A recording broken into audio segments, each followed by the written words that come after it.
Alright, and welcome everybody, welcome back to Blog on a Planet. Today, Real Madrid stumbled against Sevilla Club de Football and makes it a little bit more exciting ahead of El Clásico, guys. El Clásico is literally next weekend, and Barcelona will obviously have to face still Athletic Club de Bilbao before that game. And it's looking great for Football Club Barcelona because Real Madrid has stumbled against Sevilla. In fact, a very difficult side, a tremendous side. It was a tremendous game, a lot of intensity in this game, but neither Rodrigo, neither Vinicius, neither Bellingham were able to penetrate Sevilla's defense. In fact, I think it had to be Carvajal with a header, but I think Sevilla dominated pretty much a lot of the game.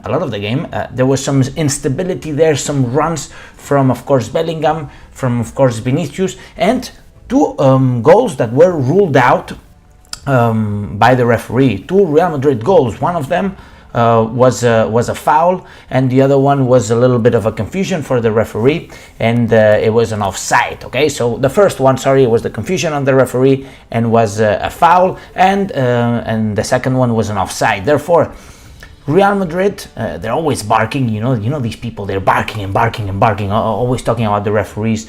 But the starting 11 that played today against Sevilla is probably the starting 11 that's going to be playing against the Football Club Barcelona in El Clásico. And we did see some very ugly plays from Real Madrid. Just look at this picture, guys, from Bellingham on Rakitic. This wasn't even called a foul, guys. How can this happen?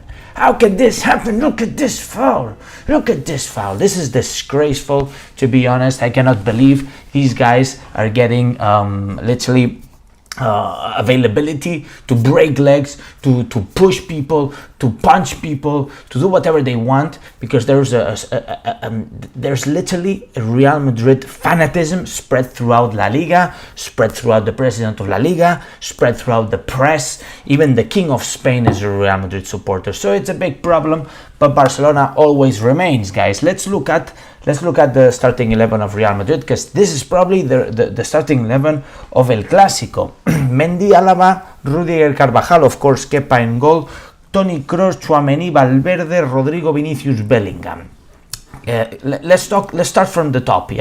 Rodrigo is playing like crap lately. Vinicius, he hasn't really come back any since last season. He only scored 2 goals this season so far, same as Ansu Fati with Brighton, and literally played 2 half an hours.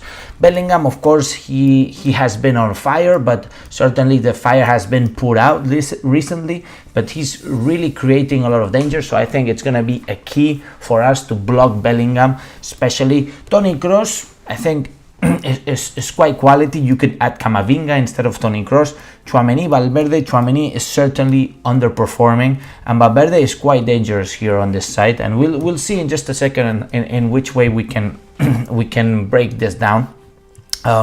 So Mendy, Alaba, Rudiger, Carvajal, of course Carvajal, Valverde. See, this side is dangerous. See, this right side is dangerous, and not only Araujo is going to have to help here, we're going to need some other people over there too.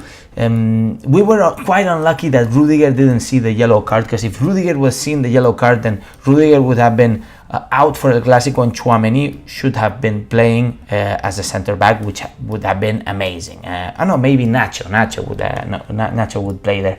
And Mendy, Kroos, Rodrigo. See, the left hand side of Real Madrid is weak, and that's the point that we could look at. And in fact, today we did see that they were more weak on this left hand side against Sevilla, which is a very strong side. So La Liga, guys, remains like this. Real Madrid with 25 points, 10 matches played. Girona with 22 and Barcelona with 21. Of course, not disregard Girona, they're still there, they're still battling, but probably at some point of the season they're gonna start failing, right? They're gonna start dropping. Barcelona is pumping, is having a good momentum. I think that Barcelona can really get out of the mud, and we do have to play some important games, some very important game, in fact, against Athletic Club de Bilbao. This game is critical. It's not easy. It's not going to be an easy side, guys. By the way, smash the like button if you haven't done so already. And important, guys, we have a Champions League game ahead of El Clásico. Good news is that all of these games, guys, Barça against Athletic Club, against Shakhtar Donetsk, against Real Madrid, they're all at home. We're not traveling. Let's look at Real Madrid, because they do have to travel. They did have to travel to Sevilla today.